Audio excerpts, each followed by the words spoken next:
آپ حضرت ابو حنیفہ کی تعریف کرتے ہو، آپ کے لوگ نماز سنت کے خلاف پڑھتے ہیں، حالانکہ بخاری میں ہے کہ فاتحہ کے بغیر نماز نہیں ہوتی، آپ بھی قرآن حدیث سے دلیل بیان کریں کہ بغیر فاتحہ کی نماز ہو جاتی ہے، والسلام۔ تو بھئی ہم نے کس دن کہا ہے کہ بغیر فاتحہ کی نماز ہم پڑھتے ہیں؟ تو کبھی بھی نہیں کہا۔ کبھی کسی حنفی نے کہا کہ آج ہم نے نماز بغیر فاتحہ کے پڑھی ہے؟ جو ہم کہتے ہیں وہ دیکھو، جیسے ہے نا لا جمعۃ الا بخطبۃ، خطبے کے بغیر جمعہ، آپ سارے خطبہ پڑھتے ہیں نا؟ نہیں، پھر آپ باہر جا کے کہتے ہیں نا کہ میں بغیر خطبے کے جمعہ پڑھ کے آئے ہیں، کیا کہتے ہیں؟ آپ کہتے ہیں کہ خطبے والا پڑھ کے آئے ہیں۔ جس طرح خطیب کا خطبہ سب کی طرف سے ہو جاتا ہے، ایک مؤذن کی اذان پورے محلے کی طرف سے، باقی کوئی نہیں کہتا ہم نے آج بغیر اذان کے خلاف سنت نماز پڑھی ہے، ایک اقامت پوری جماعت کے لیے ہو جاتی ہے، ایک سترہ پوری جماعت کے لیے کافی ہو جاتا ہے، تو کبھی ہم نے تو نہیں کہا کہ ہم نے آج نماز بغیر فاتحہ کے پڑھی۔ یہ کیسے، کتنا بڑا جھوٹ ہے بھائی۔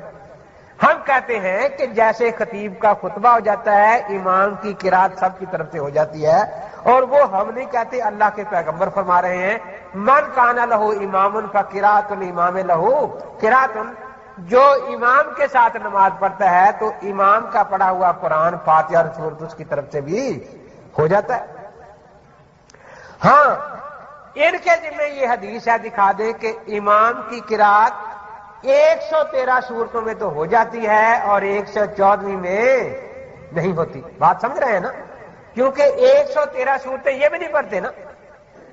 وہ پچھلے رمضان شریف میں آخری عشرے میں ختم قرآن ہوتا ہے نا تراویح میں، بعض جگہ کچھ تقریریں بھی ہوتی ہیں۔ ایک جگہ میں تقریر کے لیے گیا تو ان کی مسجد بھی قریب تھی، سنا وہاں بھی ختم قرآن تھا، تو 2-3 میرے ساتھ پھر رہے تھے، آج ہی ہمارے ہاں بھی ختم قرآن ہے۔ میں نے کہا کیا ہے جی ختم قرآن؟ میں نے کہا ختم قرآن یا ختم فاتحہ؟ کہ جی کیا مطلب؟ میں نے کہا آپ نے تو فاتحہ پڑھی نا امام کے پیچھے، قرآن تو پہلے اکیلے امام نے پڑھا بیچارے نے۔ تو آج دعا یوں ہی مانگنی چاہیے کہ یا اللہ امام صاحب کا پورا قرآن اور ہماری صرف فاتحہ قبول کر لینا۔ تو آج دعا اسی طرح مانگو گے نا؟ میں نے کہا، کہتا ہے نہیں 113 صورتیں جو امام نے پڑھی وہ ہماری طرف سے بھی ہو گئی۔ میں نے کہا پھر 114ویں بیچارے نے کون سا گناہ کر دیا کہ وہ نہیں ہوئی؟ اگر 113 ہو جاتی ہیں تو 114ویں بھی ہو جاتی ہے۔ تو دیکھو کبھی آج تک کسی حنفی نے کہا کہ میں بغیر فاتحہ کی نماز پڑھ کے آیا ہوں؟ کبھی آپ نے کہا کہ میں آج بغیر اذان کے نماز پڑھ کے آیا ہوں، میں بغیر اقامت کے نماز پڑھ کے آیا ہوں، میں بغیر خطبے کے جمعہ پڑھ کے آیا ہوں؟ تو ہم تو کہتے نہیں، پتہ نہیں ہمارے ذمہ جھوٹے الزام کیوں لگا دیے جاتے ہیں۔ تو بھئی ہم اپنے مسئلہ کا ذمہ دار ہیں، اس کے نہیں۔ آپ کی فقہ حنفی تعریف ہے، حالانکہ فقہ حنفی میں گندے ترین مسائل ہیں، مثلا ماں بہن سے نکاح کر لو تو حد نہیں، حالانکہ زانی پر حد شرعی ہوتی ہے۔ جواب دیں کیا؟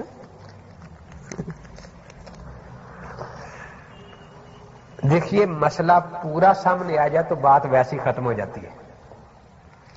ہماری فقہ حنفی کا مسئلہ یہ ہے کہ ماں بہن سے نکاح کرنا بہت دور کی بات ہے، صرف کوئی اتنا کہہ دے کہ بہن سے نکاح جائز ہے، وہ اسی وقت کافر ہے، مرتد ہے، واجب القتل۔ آپ کسی حنفی مدرسہ سے فتویٰ لے لیں، فتح القدیر اٹھا کے دیکھیں، طحاوی اٹھا کر دیکھیں، جو یہ کہتا ہے کہ ماں یا بہن سے نکاح حلال ہے، جائز ہے، وہ کافر ہے، مرتد ہے، واجب القتل ہے۔ بات سمجھ آئی؟ اب اگلی بات سمجھے، فقہ حنفی اس پر زنا کی حد نہیں لگاتی، مرتد سمجھ کے قتل کرواتی ہے، اور یہ کہتے نہیں وہ مسلمان ہی ہیں ابھی، اس لیے اس پر زنا کی حد لگاؤ، قتل نہ کرواؤ۔ در مختار کے الفاظ ہیں وَيَكُونُ التَّعْزِيرُ بِالْقَتْلِ كَمَنْ وَجَدَ رَجُلٌ مَعَ امْرَأَةٍ لَا يَحِلُّ لَهُ۔ ابو داؤد میں بھی یہی سزا ہے قتل کی۔ حضرت ابو بردہ بن نیار کو حضور پاک نے بھیجا کہ فلاں آدمی کو قتل کر دو، اس نے اپنی باپ کی بیوی سے نکاح کیا ہے، تو قتل کرنا زنا کی حد نہیں ہے، ارتداد کی حد ہے۔